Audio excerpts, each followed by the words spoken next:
about making a traditional dragon feast. And then it hit me. Not everyone was on board.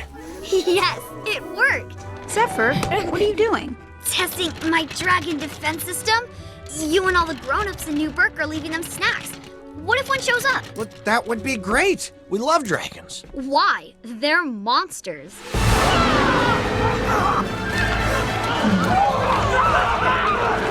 Oh. I found this in the attic. It was Grandpa's. How come you never told us the truth about dragons? But we did. Dragons are wonderful. They're our friends.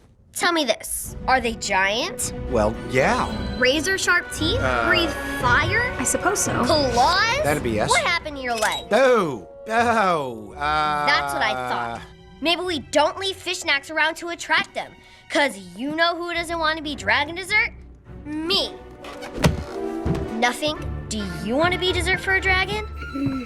Methinks I don't. Let's kill the dragons! How did this happen? Our ancestors were terrified of dragons because they didn't know them. Astrid, we cannot let our kids go down that road. Remember when we were kids, back in Old Burke, how we used to put on a pageant at Snoggletog? Oh yeah, those were fun. What if we brought the pageant back? We showed the children of New Burke how humans and dragons became friends. That's a great idea. But we've only got 4 days until Snoggletog. 3 if you don't count Black Plague Friday.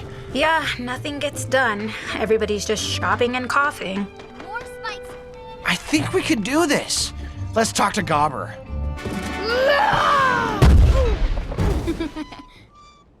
You got me! Kid can take a hit.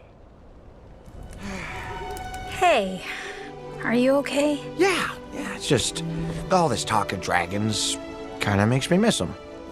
It's hard at the holidays, you know? Wonder if Toothless ever misses me.